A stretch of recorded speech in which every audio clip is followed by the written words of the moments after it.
Bom, pessoal, me chamo Johan. Estou muito feliz de estar com vocês aqui hoje. E eu faço parte da Igreja Batista Central de Fortaleza, uma tenda aqui na nossa própria cidade. Me sinto muito honrado de poder apoiar esse encontro do BTD aqui com o Bibo. E basicamente eu tenho tentado vivenciar essa igreja urgente há mais ou menos 15 anos. Toda segunda-feira, lá no Anfiteatro da Beira-Mar, a gente tem se reunido ali para poder testificar do amor de Deus, falar de Jesus com uma linguagem contextualizada, entendendo que nós precisamos ser uma voz para a cidade, né? Então, há 15 anos eu tenho feito isso lá na Beira-Mar. E para mim hoje, vivendo o que nós estamos vivendo em relação à nossa cidade em si, eu acho que é um tempo muito, muito especial. Essa temática, igreja urgente, a gente conseguir se reunir aqui enquanto 30 igrejas representadas para poder, quem sabe, ter uma palavra de direção da parte de Deus, termos um momento para intercedermos juntos pela nossa cidade. Então eu estou muito, muito feliz de estar aqui com vocês. E eu queria convidar você para abrir a sua Bíblia, ou ligar a sua Bíblia, em Efésios, capítulo 4.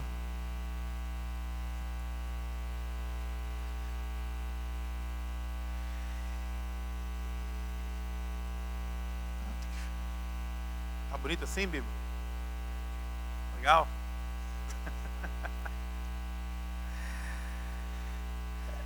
O que eu vou compartilhar com vocês aqui essa tarde foi motivado numa conversa que eu tive com um senhor já, um senhor cristão que tem um desejo de fazer evangelização nos presídios da nossa cidade. E esse senhor, conversando com uma outra pessoa certa vez, ele estava muito empolgado, dizendo: olha, eu consegui juntar um grupo de pastores para a gente poder pregar nos presídios de Fortaleza. O que eu faço agora? E aí esse senhor ouviu o que aquele homem disse, né? O que eu faço agora? E aquele senhor disse: a sua igreja está preparada para receber aqueles que sairão do presídio? E aquele cara olhou para o outro e disse: eu acho que não. As igrejas desses pastores que querem pregar nos presídios, essas igrejas estão preparadas para receberem esses presidiários? E aí o senhor olhou e falou: bom, pelo perfil das pessoas ali, eu imagino que não. Essas pessoas não estão preparadas para receber os presidiários na igreja, se eles porventura saírem da prisão. E aí ele esmureceu e pensou: bom, eu não posso mais ir para o presídio com esses pastores. E aí esse outro senhor disse: não, você deve ir para o presídio. Agora você não vai para você alcançar ou evangelizar o presídio. Essas igrejas precisam ir até o presídio para que elas possam ser evangelizadas por aqueles presos. Então a ideia aqui, uma igreja convertida, entre aspas, da minha temática, ela vem de uma ideia de que será mesmo que nós somos essa igreja convertida? Será mesmo que nós temos o nosso senso de propósito? Será mesmo que nós sabemos qual é a nossa razão de existir? Será mesmo que nós estamos cumprindo o nosso papel enquanto sal e luz dessa terra? Ou será que nós ainda nos encontramos confusos?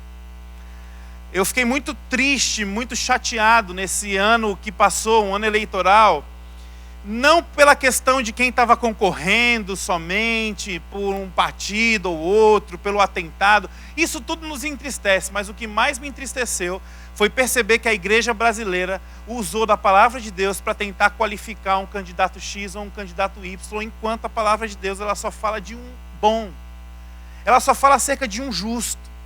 E aí, nesse sentido, a igreja se expõe a uma realidade, a uma situação, dizendo para todos que nós, na verdade, não entendemos muito bem nem quem somos, nem o que fazemos.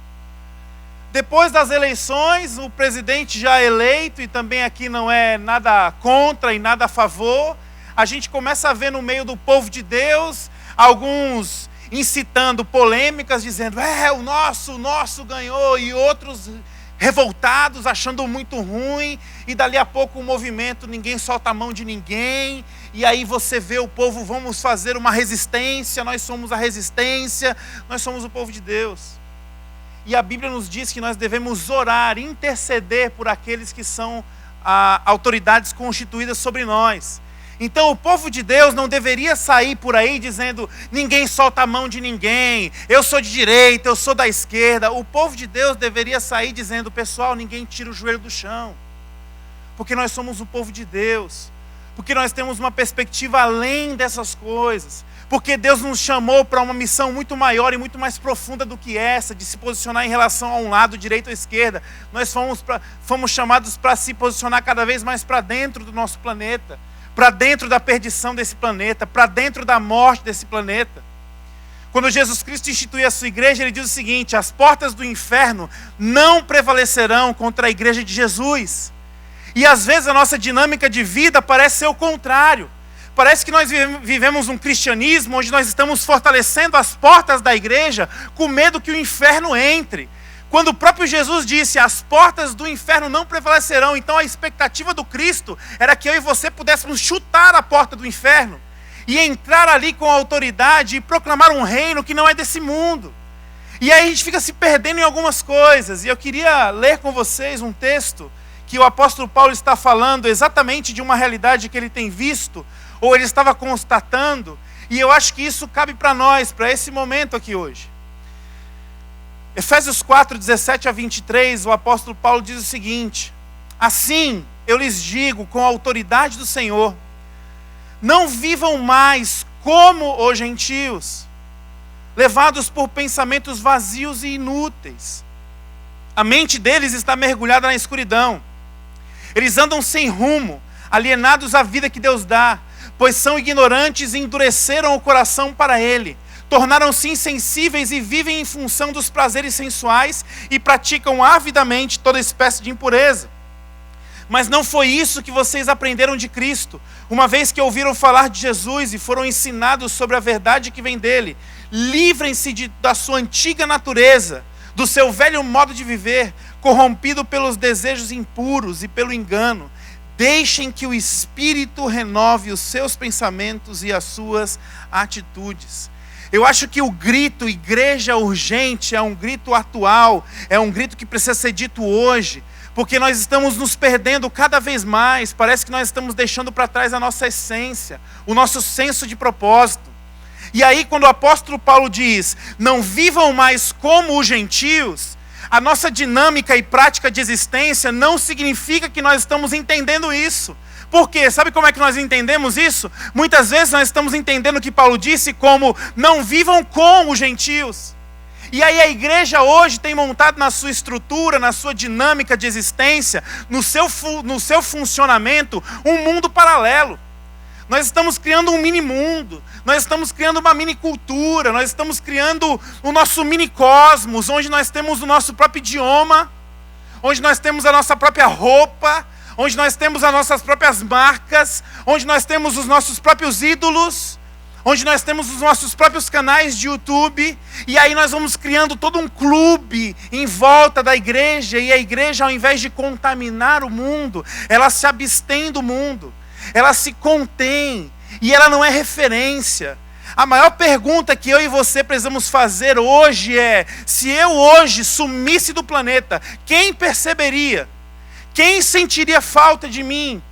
Se a sua igreja sumisse do seu bairro hoje, se ela desaparecesse, será que os seus vizinhos, a sua vizinhança, a nossa vizinhança, sentiria falta da nossa igreja? Estamos criando um mini mundo, cada vez mais distante do mundo real, cada vez mais distante das pessoas reais, cada vez mais distante dos sofrimentos e das dores. E aí o apóstolo Paulo, ele não está falando aqui dizendo: deixa eu dar um conselho para vocês acerca das coisas do futuro. O apóstolo Paulo aqui em Efésios está dizendo o que ele está vendo. Ele está dizendo assim: vocês estão vivendo como os gentios. Não vivam mais assim. Ou seja, a igreja tem um movimento corrompido que é: nós não queremos viver com o mundo, mas nós vivemos o nosso mini mundo como o mundo vive. Não vivam mais como os gentios. E aí Paulo vai dizer quem são esses gentios e como nós somos, quem somos nós, como vivemos iguais a eles. Ele vai dizer o seguinte: São levados por pensamentos vazios e inúteis. A mente deles está corrompida na escuridão. Gente, eu acho fenomenal a nossa criatividade, o nosso senso de criar coisas novas. Mas em nome de Jesus, será que o que nós estamos fazendo enquanto igreja é de fato efetivo? É de fato útil?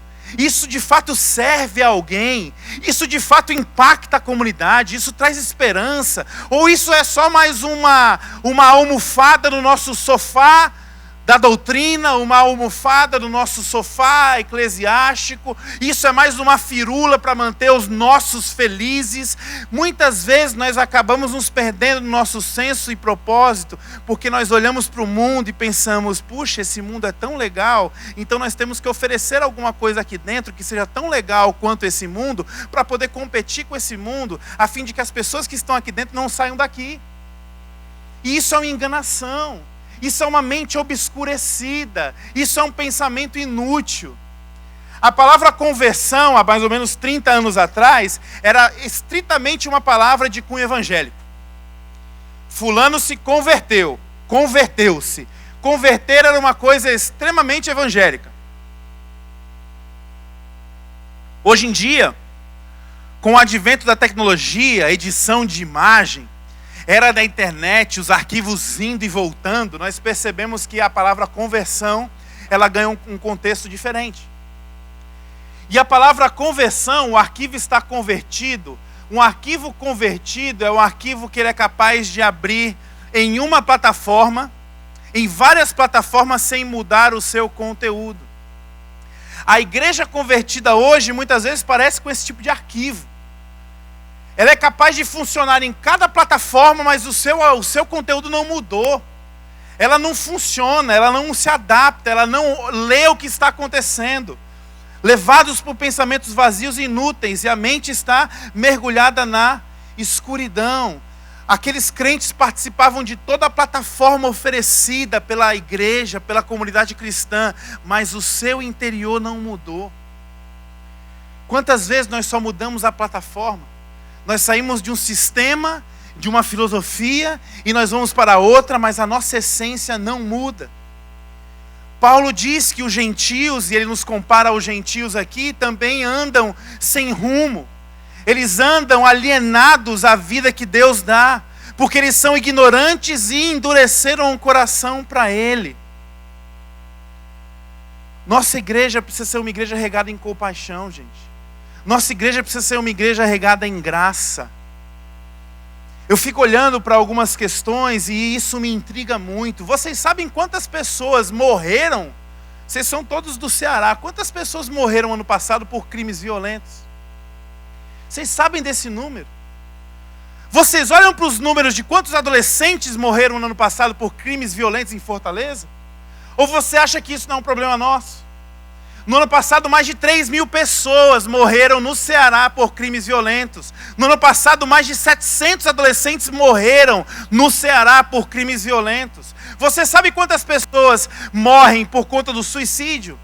Você sabe em que lugar do ranking o Brasil está em países que mais perde pessoas para o suicídio? Nós estamos no 8º lugar do ranking. Você sabia que o suicídio é a segunda maior causa de morte entre jovens de 13 a 18 anos? E aí nós estamos fazendo o ministério de jovens e nós não concebemos que isso é uma pauta nossa. Se nós somos um ministério que somos chamados a proclamar a vida, qual é o nosso maior índice de morte? É suicídio. Então nós temos que ter uma voz sobre isso. Mas não, nós estamos mais preocupados em fazer uma coisa legal, uma coisa descolada, uma coisa para a galera se sentir muito bem, mas só a nossa galera. Por quê? Porque nós não podemos viver com os gentios, mas vamos viver como eles. Vamos nos tornando insensíveis. Às vezes nos apegamos à doutrina, nos apegamos à palavra de tal ponto que nós olhamos para algumas coisas e dizemos assim, não, isso aqui eu não vou nem me envolver, porque eu não fui chamado para isso. Passamos muito tempo discutindo sobre qual é a sua soteriologia, qual é a sua visão de salvação.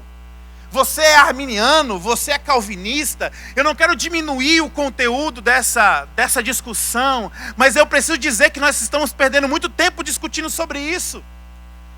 Quando na verdade, deixa eu lhe dizer uma coisa, Johan, o que é certo? É ser arminiano ou ser calvinista? Deixa eu lhe dizer uma coisa. Se você precisa conceber no seu coração e na sua mente que Deus escolheu e já predestinou a todos, para que você cumpra a sua missão, para que você se empenhe dizendo, olha, eu vou dar o meu máximo aqui para servir ao Senhor, para servir a minha cidade, para tornar a minha igreja uma igreja relevante. Se eu preciso crer que Deus já escolheu as pessoas para dar o meu melhor, seja um calvinista em nome de Jesus. Mas se você, para poder crer e cumprir a sua missão e ser responsável naquilo que Deus te chamou para fazer, e ser responsável nisso é você acordar de manhã e pensar, cara, tem gente indo para o inferno hoje, e se eu não semear a palavra de Deus, as coisas podem não mudar, e as pessoas têm um livre-arbítrio, elas vão escolher. Então, meu irmão, o que te responsabiliza mais? É ser calvinista? Pois seja um calvinista para a honra e glória de Jesus. O que te responsabiliza mais? É você ter uma visão arminiana para cumprir a sua missão? Então seja um arminiano. Por quê? Porque o problema não é a posição doutrinária. O problema é a gente se esconder na doutrina para não cumprir nossa missão. E é isso que nós fazemos muitas vezes. Nós queremos culpar algumas coisas, se esconder atrás das estruturas, justificar algumas coisas usando uma teologia que é fria. E aí você deixa de se encontrar com um Deus vivo e você passa a querer dissecar um Deus morto com as tuas sistematizações, com as tuas exegeses. E aí Deus faz todo um sentido para você que é todo vaidoso teologicamente, mas não faz mais sentido para ninguém. Por quê? Porque o teu Deus está morto numa mesa e está dissecado ali. Tornaram-se insensíveis, vivem em função dos prazeres, praticam avidamente toda espécie de impureza. E aí Paulo diz, mas vocês não aprenderam isso de Cristo. Nós não aprendemos isso com o nosso Senhor. Então, para poder voltar à essência, para que nós possamos entender, gente, igreja urgente é um clamor que só nós podemos responder em relação a esse país.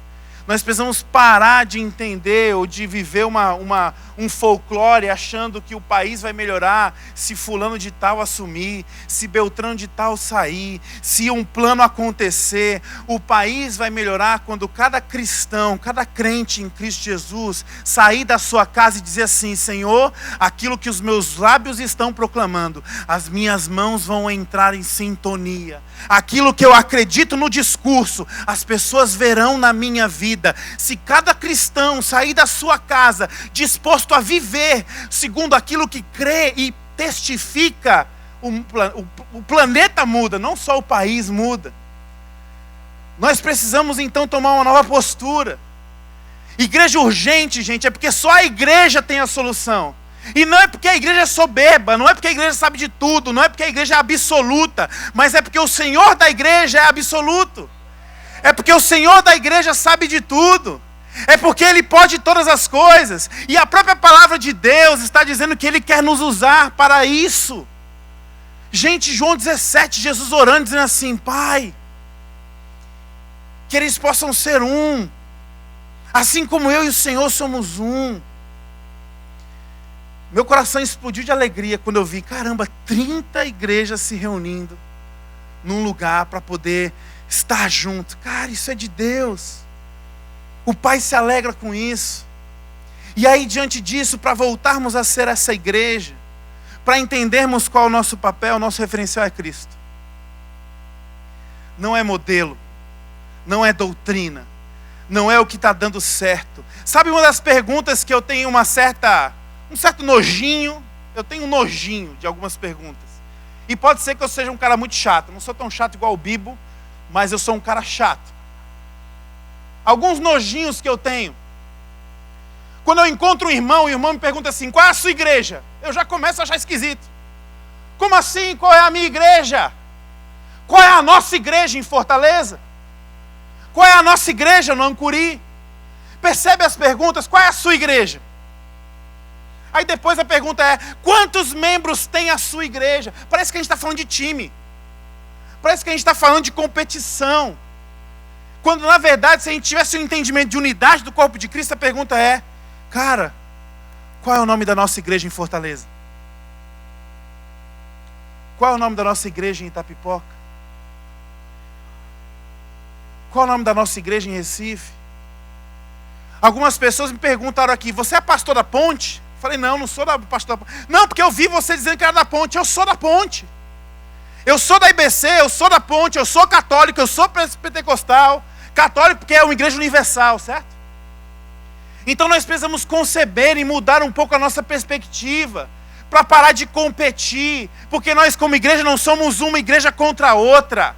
Ridículo olhar e pegar vídeo no YouTube de pessoas públicas em posição política, um ofendendo o outro em nome de Deus. Isso é ridículo. Porque uma igreja não pode ser contra a outra igreja. Uma igreja foi chamada para ser com a outra igreja.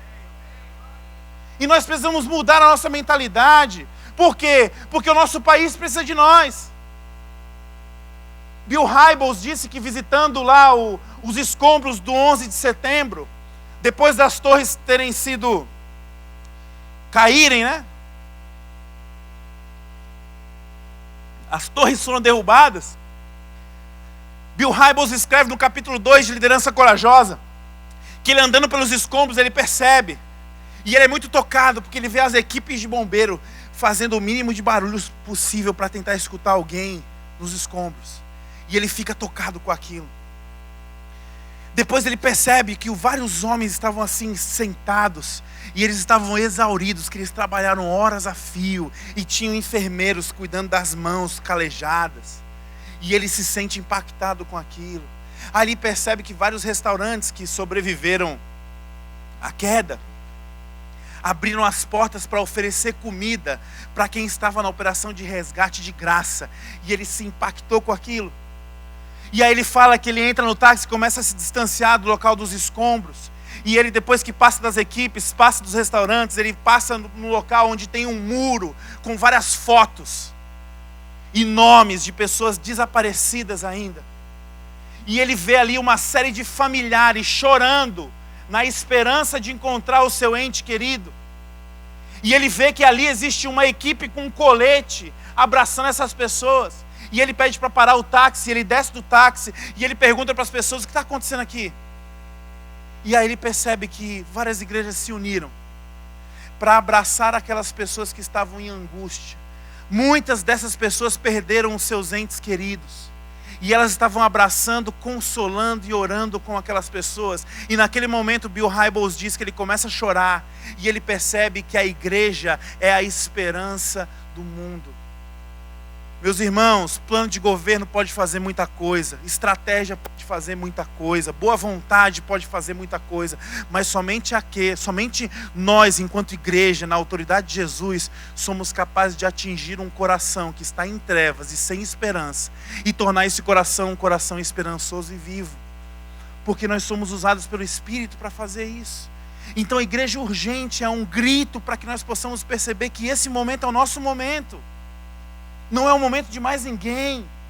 As pessoas estão olhando dizendo assim: trevas por todo lugar, Fortaleza está pegando fogo, a coisa está terrível, a coisa está muito medo, as pessoas estão amedrontadas. Deixa eu lhe dizer uma coisa: as trevas, elas são terríveis, mas a intensidade das trevas, elas também são importantes, porque quanto mais intensa é a treva, mais destaque ganha-se a luz.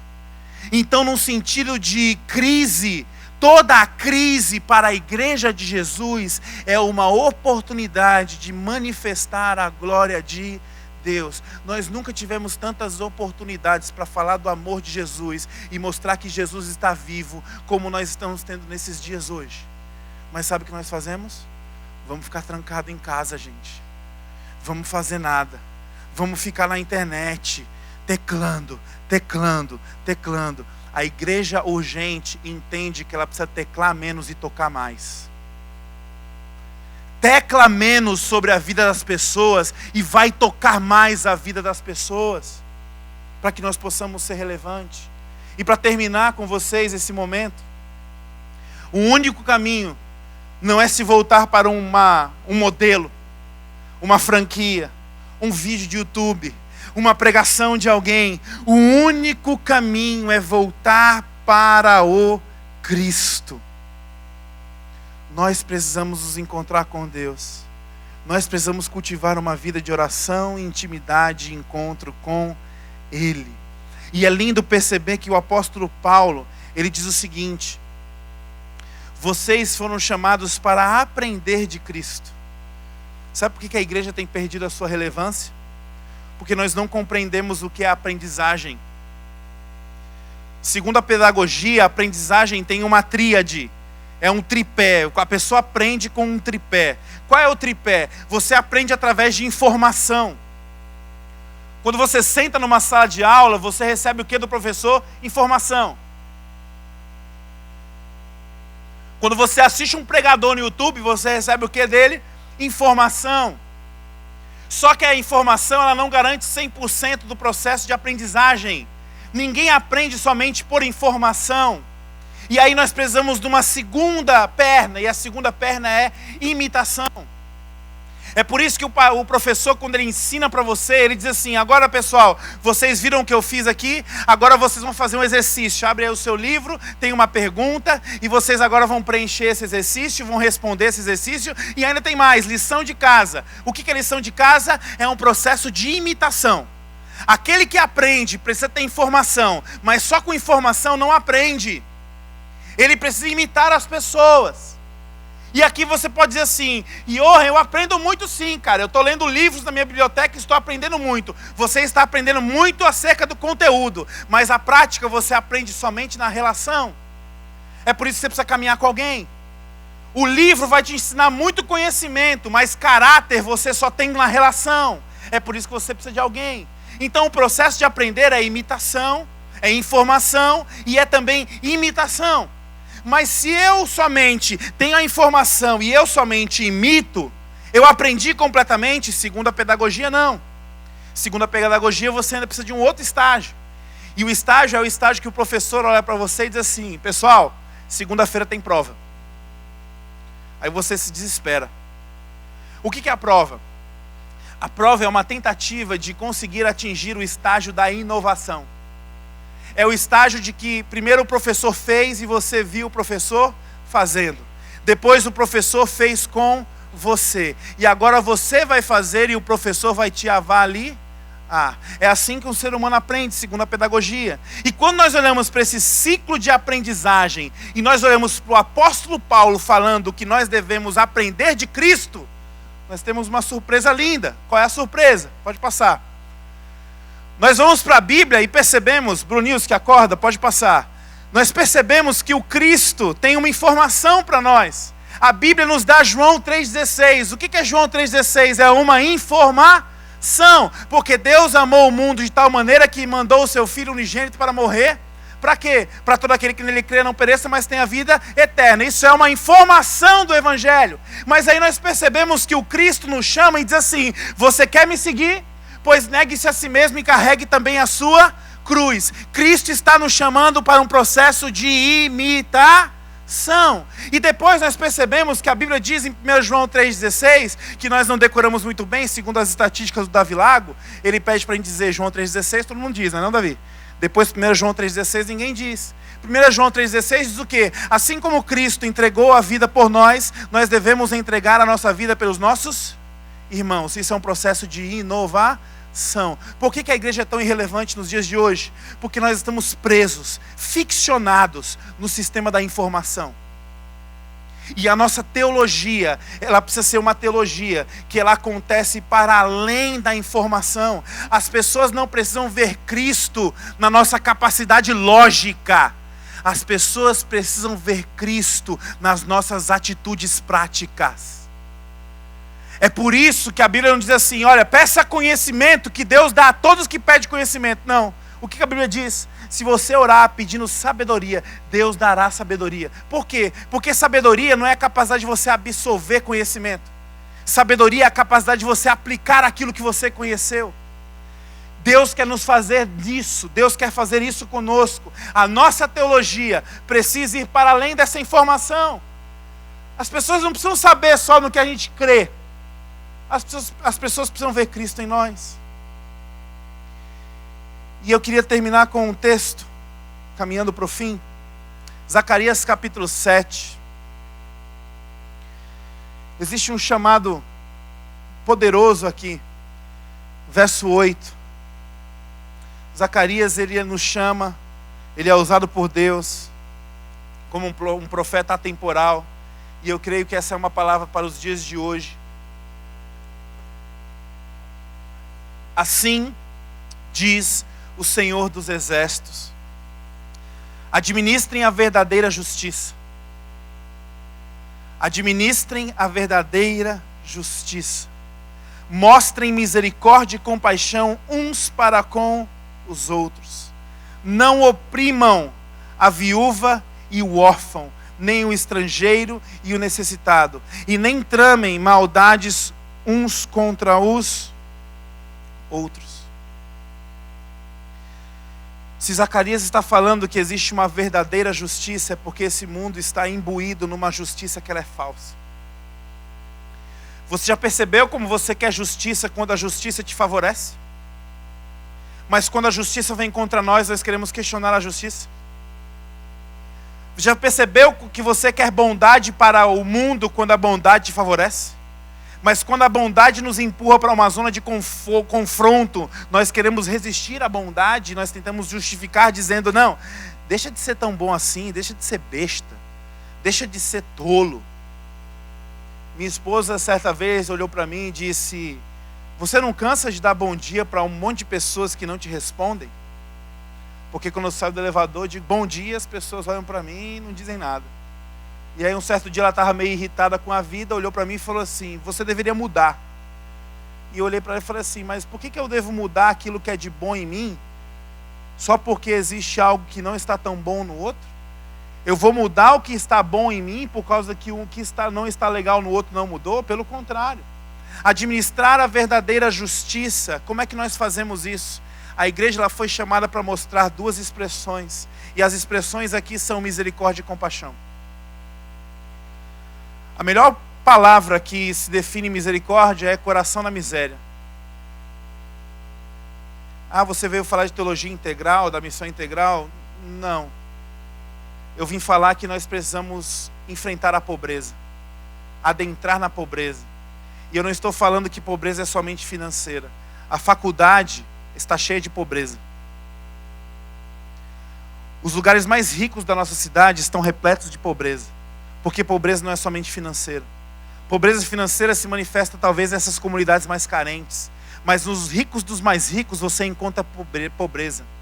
Pobreza de emoção. Pobreza de caráter. Pobreza de compaixão.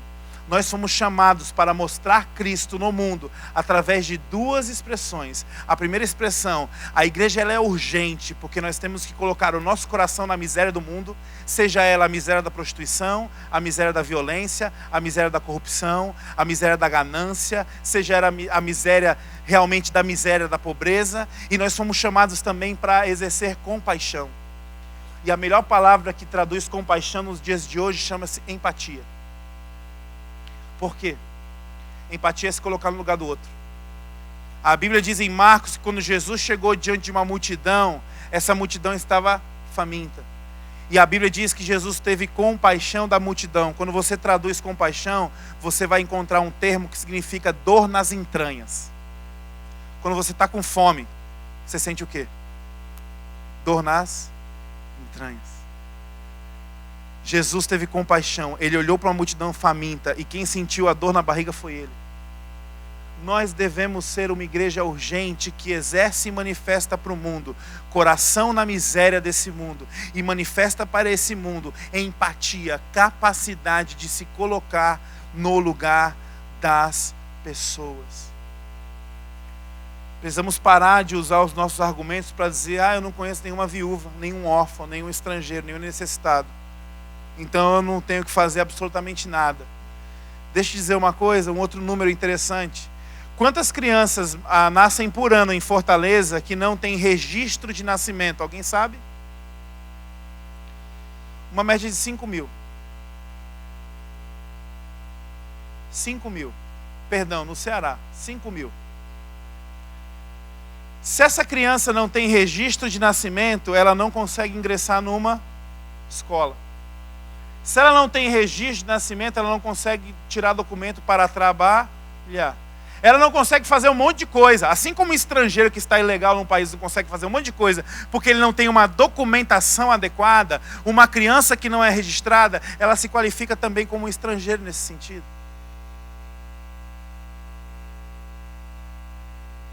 Será que uma das nossas missões, será que um dos nossos estrangeiros da nossa cidade não são essas pessoas que não têm documentos? Será que não são essas pessoas que não têm identidade para ninguém, para a sociedade? Vivem como coadjuvantes da sociedade?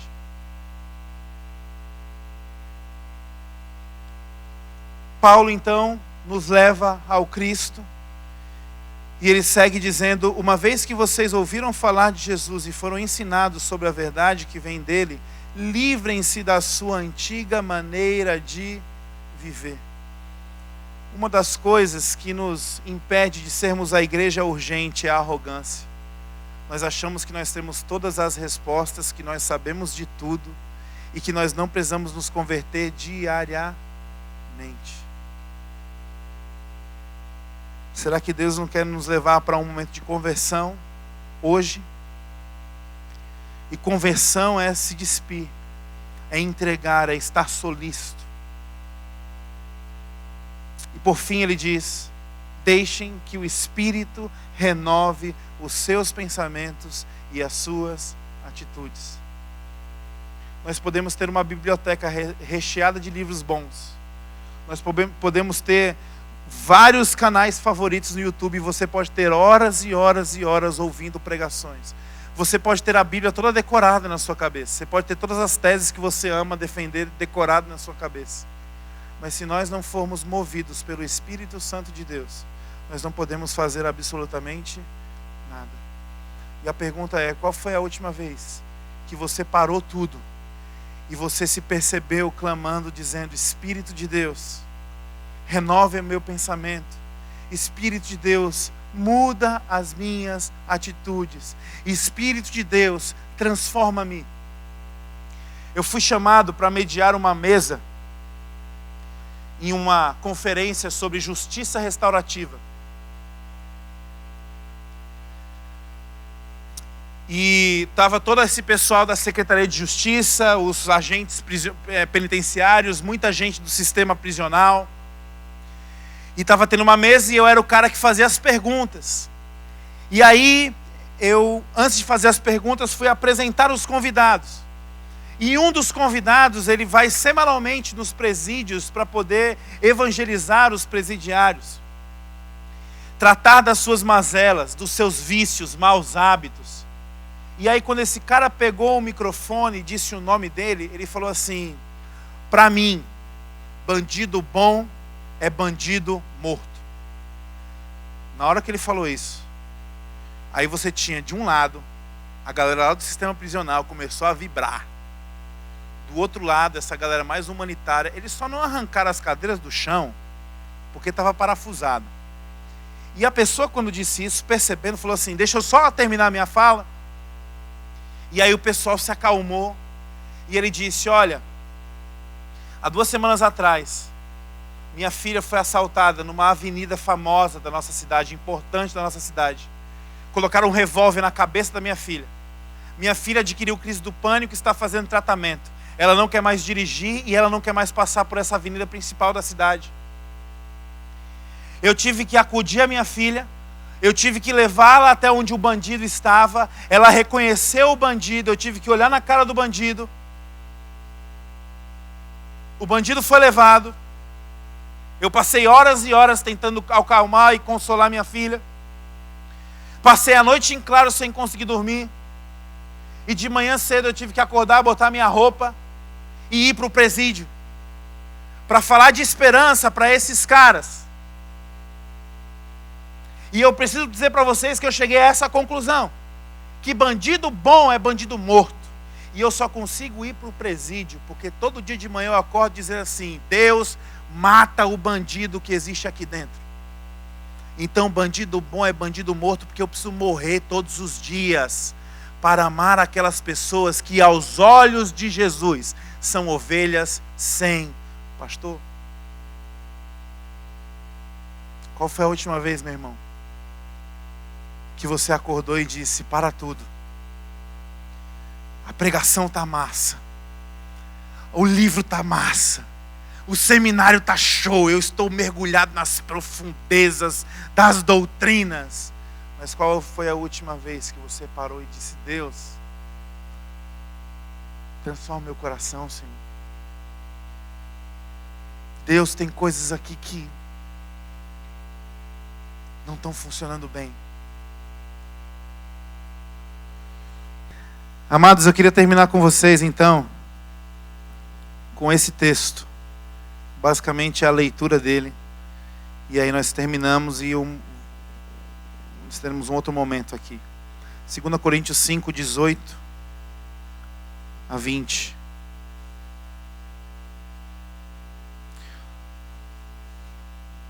Tudo isso provém de Deus, que nos reconciliou consigo mesmo por meio de Cristo e nos deu o ministério da reconciliação.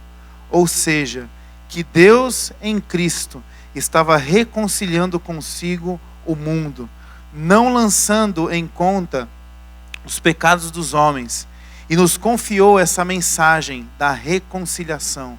Portanto, nós somos embaixadores de Cristo, como se Deus estivesse fazendo o seu apelo por nosso intermédio. Por amor a Cristo, lhes suplicamos, reconciliem-se com Deus. Deus abençoe a vida de vocês.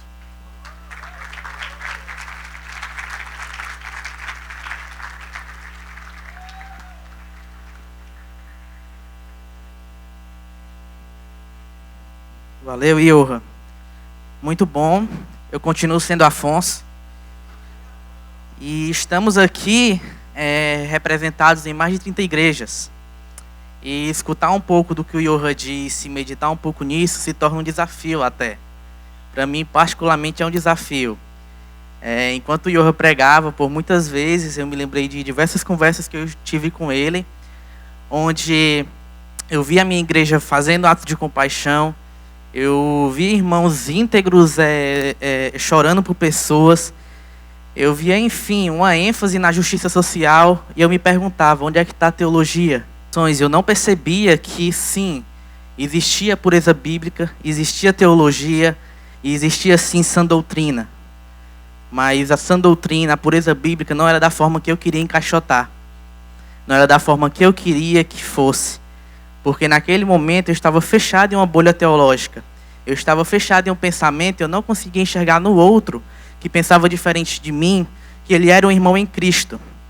Então, por muito tempo, eu passei fechado nessa bolha teológica, até que eu li um livro chamado Pensar, Amar e Fazer, de um teólogo velhinho chamado John Frame.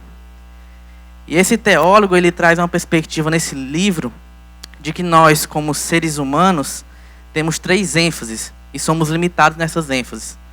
Uma ênfase é no pensar, uma ênfase é no amar, e uma ênfase é no fazer. E ele diz que cada um de nós, cristãos, temos uma ênfase específica. Alguns vão ter uma ênfase no pensar, e esses que vão ter a ênfase no pensar vão ser pessoas que têm um coração mais apaixonado pela teologia, pela mergulhar no texto, por o texto saltar aos seus olhos.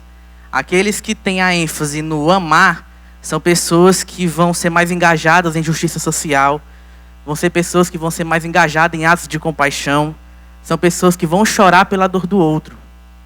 E aqueles que têm a ênfase no fazer são pessoas que entram missão adentro por todo mundo, pregando o evangelho de Deus, correndo risco de vida.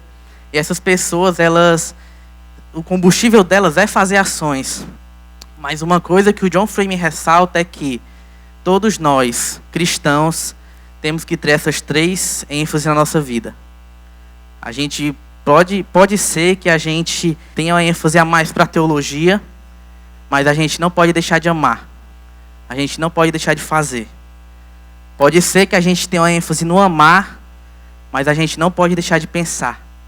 A gente não pode deixar de fazer. E pode ser que a gente tenha uma ênfase no fazer, mas a gente não pode deixar de amar. A gente não pode deixar de pensar. É isso que o John Frame quer retratar no seu livro. E quando eu olho para o ambiente da igreja brasileira, E aqui eu não quero trazer nenhuma fórmula, nenhum antídoto de como devemos nos portar, pois eu acredito que a comunidade onde eu estou inserida é uma comunidade que tem aprendido dia após dia, num processo de restauração. Mas o que eu quero dizer para vocês é que somos seres tendenciosos a se fechar na nossa ênfase, seja ela a teologia, seja ela o amar, seja ela o fazer. A gente tem tendência a se fechar nessa ênfase, e quando se fechamos nessa ênfase, a gente não enxerga que o outro é um irmão em Cristo. E o desafio que eu tenho trago para a minha vida é: sou tendencioso a ter a ênfase no pensar. E o desafio que eu tenho trazido para a minha vida é: cara, ama, faz, caminha com pessoas que fazem, que amam, caminha com pessoas que são diferentes de você, e que você pode discordar dessas pessoas em alguns pontos, mas na eternidade vocês vão estar juntos. O reino de Deus, ele não se manifesta somente pela minha teologia. O reino de Deus não se manifesta somente pelo que o outro pensa, pelo que o outro faz, pelo que o outro ama. Ela se manifesta quando estamos unidos. O reino de Cristo é um reino que tem unidade, mas não tem uniformidade. Somos diferentes aqui. Temos igrejas que são presbiterianas, pentecostais, adventistas, batistas, reformados. E o que eu quero dizer para vocês é: a gente tem que saber se comunicar entre si. A gente tem que saber se amar. A gente tem que saber proclamar o reino de Deus juntos. Porque é isso que Ele quer para cada um de nós. Tenho sido convidado a pregar na comunidade onde eu estou inserido. E uma das coisas que eu mais tenho falado ultimamente é sobre justiça social. E eu acho que já tem gente que está de saco cheio disso, porque eu tenho falado muito de justiça social. E quando eu falo de justiça social, não é porque eu sou um exemplo nisso. Não é. Mas é porque eu sou tendencioso a ver alguém fazendo algo e não querer me envolver. Eu sou tendencioso a me acovardar nesse momento. E quando eu falo sobre justiça social, é por dois motivos. Um, porque a comunidade onde eu estou inserido, Deus tem dado a ênfase nela de fazer algo. A nossa ênfase como Igreja Batista Central, eu creio, que é amar o próximo, que é proclamar o evangelho nos presídios, que é fazer algo. Eu creio que é isso. E o segundo motivo é que eu sou santificado quando a nossa igreja faz isso. Quando eu prego sobre isso. Para mim não é fácil, mas eu tenho buscado fazer isso. Existe uma passagem de Tiago que ele diz que a fé sem obras é morta. E eu acredito que se eu, Afonso, estou muito cheio de teologia, se eu estou muito cheio de pensamentos, muito cheio de teorias, nada disso vai valer a pena se eu não amar o próximo. Do contrário também, eu posso estar envolvido em ações, eu posso estar envolvido em diversas coisas, mas se eu não paro para respaldar isso, na minha teologia, tem algo de errado. Eu acredito que quando a gente para fazer esse exercício de que somos seres pensadores, somos seres que amam, ou somos seres que fazem, quando a gente para fazer esse exercício e a gente se encaixa em uma dessas três ênfases e a gente não encontra as outras duas ênfases na nossa vida, isso é um diagnóstico. E a gente tem que pensar sobre esse diagnóstico. É dessa forma que eu quero concluir a palavra do Yoha. E é isso. Obrigado pelo silêncio, gente.